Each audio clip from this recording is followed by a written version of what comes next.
Hey guys, welcome back to my channel. My name is Christy, and today I'm going to do, this is the part 2 of the video that is the pros and cons of, is the RV life really worth it? Make sure you watch the cons or the challenges video if it's something that you're new and considering. For purposes of this video, this is going to be what I consider the benefits and the pros of living this RV life. I adore this lifestyle. So these are the things in my experience that have made it absolutely worth it for me. So the list of cons or challenges was a longer list than the benefits. However, the benefits for me far outweigh all of the negativity or the things that I don't like, because in a sticks and bricks home, there's still going to be some things that you don't like or you have to tend to. So if you're considering the RV life and there are a lot of people discouraging you, here are the reasons that I find that is absolutely worth it for me. Now, on to the good stuff. Is the RV life worth it? For me, absolutely. One of the things that's changing now is that it's opening to a whole new world of people. So you have people younger and younger that are getting out there on the roads and wanting to experience the certain freedoms out there. So here's my list of why I think it's worth it. Number one, I can take my house with me wherever I go. I have no packing when I want to go on a trip. I'm not forgetting anything.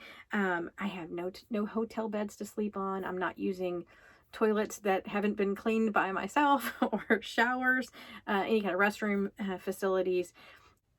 I just have my home on the road with me. And it's the same with groceries. I'm not getting to a location and going, oh, I need to go get groceries and stock this. I'm already stocked because I live in this. So what I have with me is what you would have with you in your house as far as your basic needs. You always have them with you. And one of the cool things too, I like about taking your house with you, if you want to go visit family, you can plug into their house and you just have to get a little adapter. I'll actually probably link it. You can get them anywhere, but I'll link the one that I use in the description. But you just have to plug into their house. And you can't use the air conditioner and the microwave at the same time.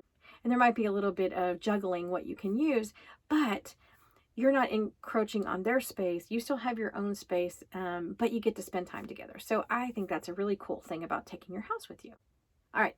My number 2 reason that I love this lifestyle is that I get to have a different backyard, different front yard, different scenery as I choose. Now, right now, I am a constant traveler. So I am always on the road going from one location to the next, to the next, to the next. There are some people who do it monthly, and actually when I first started living the RV life, I was in a stationary location for several months at a time, and that was home. I still could, leave and go to little places, but I always came back to a place that was home. Some opt to live in monthly increments, so they'll go from one park to the next, but they'll stay for a longer amount of time and kind of enjoy the area where they are, which is kind of cool. Then you have some people who choose this life that chase the weather, which eventually that might be something I do. They always just travel around and follow the best weather patterns, so it's always comfortable temperature for them. I think that's kind of a cool thing to do. I'm not there yet, but some people do that. Then you have some people who are permanent, who live in RV parks permanently, and that is their home. They have no intention, when they purchase their RV, they have no intention of moving it around different places. It is a place that they can go to that doesn't require a lot of maintenance, and it's a smaller footprint, cheaper footprint. And there are also some people who buy a little piece of land, they put their camper on it, and they live in it either permanently or a few times out of a year. It becomes a vacation thing. Some people will travel for 1 to 3 months out of the year, and it becomes home for that period of time. And the good thing about it is it's flexible. You can choose to stay for months at a time, or the next month you might want to change every 3 or 4 days. You want to boondock, you want to go to a state park, you want to stay at a private park, so you can change it just on a whim. So the number 3 reason, and this is for you pet owners, is that it's always pet friendly. I'm not having to board my dog, kennel my dog, ask somebody to watch my dog when I want to take a trip. Right now my life is a perpetual vacation, but I'm just saying my dog is always with me. And a lot of the parks, they have pet parks for them. You can take them on the trails. They get lots of exercise, as long as you keep them on a leash. Can you just let them out the door to go run? No, you can't. you don't have the freedom to just open the door and let them run. But it's nice for me when I am at a park and I want to go do the hiking trails. So I'll be gone for 4 or 5 hours. I can come back here, make some lunch, take the dog outside, take her for a walk, whatever, and then go on about my day and not have to worry about, I've got to get to a certain place at a certain time to pick her up because she's already here. She's already home. I love that part of it. So number 4 is probably not going to be a surprise to anybody. It's cost. One of the pros for this life is saving money. It's typically cheaper. So here in Texas, you have parks that are anywhere from just a place to park to a resort, and they have a monthly fee that they'll charge you to stay there for the month.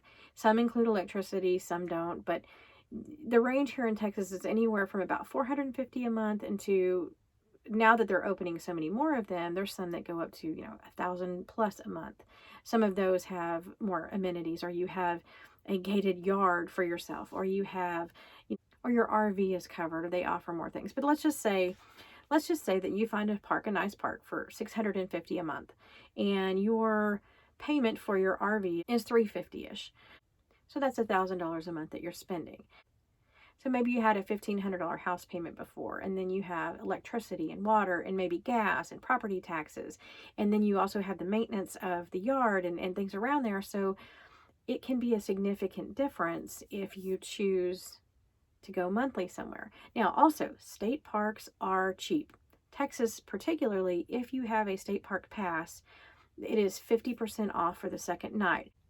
One of my favorite examples of that is I stayed at Monahan Sandhills, and the first night was $15, second night $7.50. And that was my water and electric included. So I was pretty excited about that. That's pretty cheap.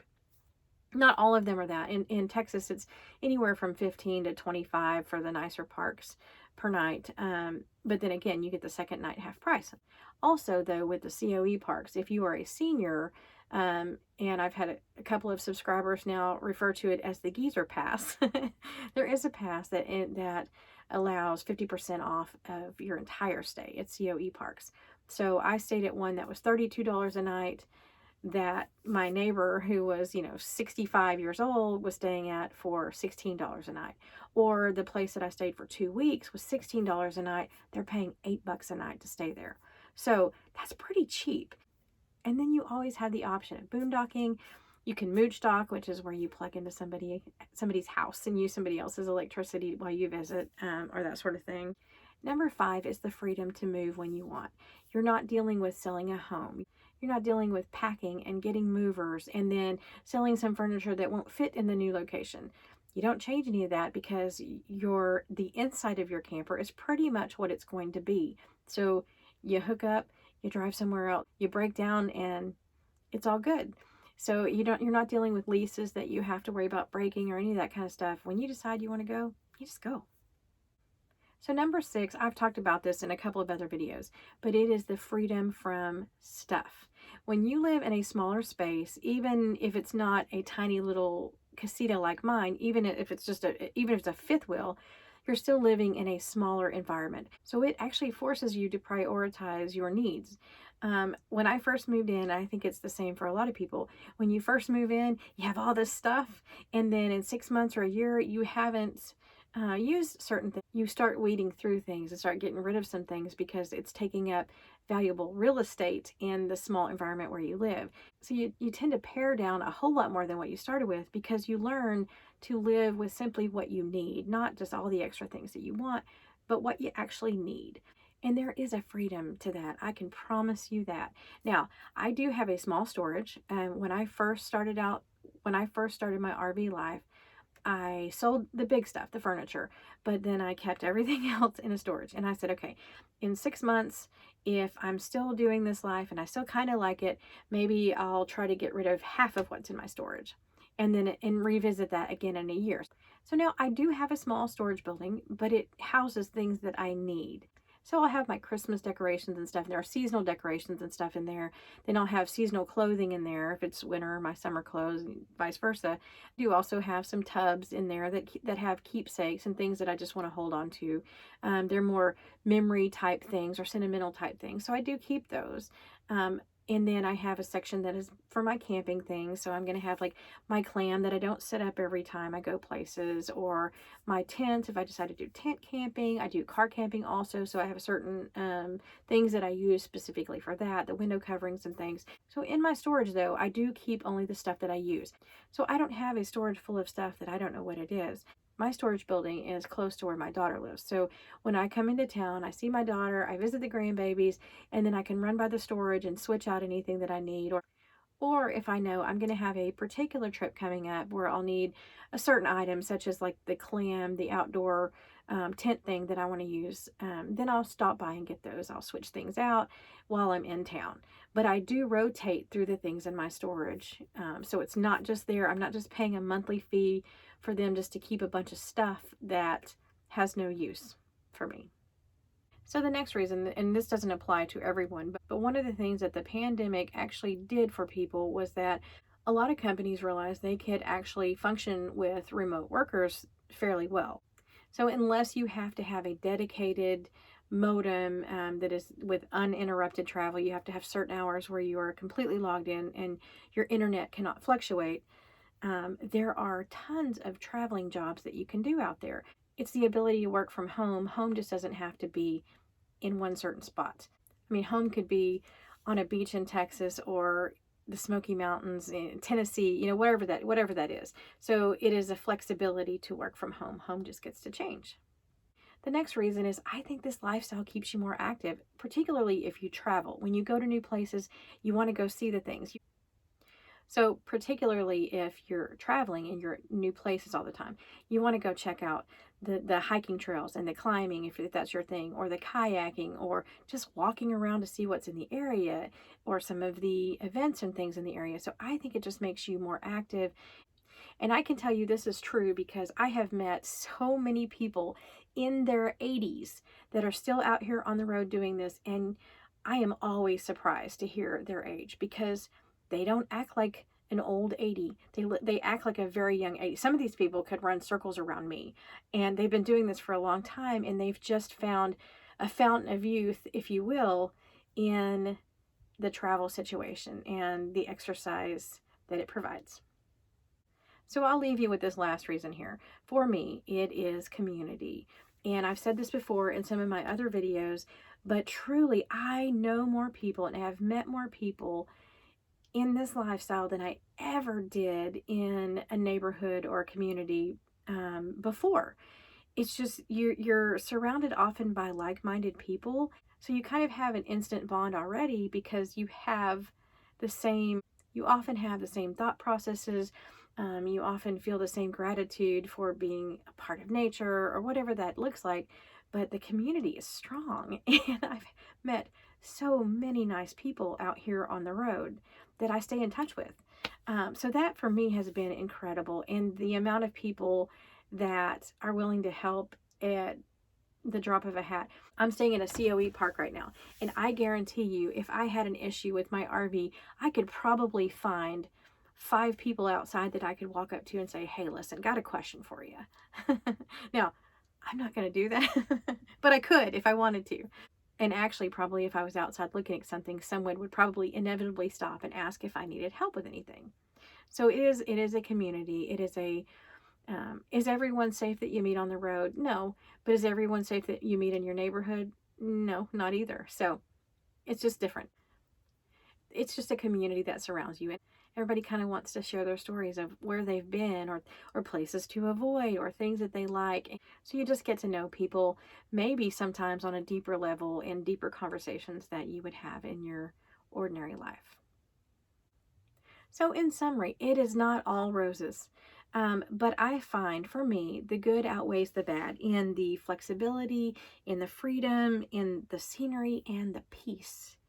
I had a friend recently visit me, and one of the things that he said was, it's just too peaceful here. And we were sitting out looking at the lake, and I asked what he meant by that, and he said it was something that was too peaceful and he could get used to, but only he's one of those people who don't want to get rid of their stuff, so they can't. So thanks for watching. I hope you found the video somewhat informative, and make sure, if you haven't already, to go watch the cons or the challenges video to see the reasons that you might not want to do this. Again, for me, this is a lifestyle I don't see changing anytime soon. I truly enjoy it. I hope if it's something that you're looking into, I hope that it blesses you in the way that it has me. Um, Remember, above all, to always enjoy those little things, and we'll see you next time.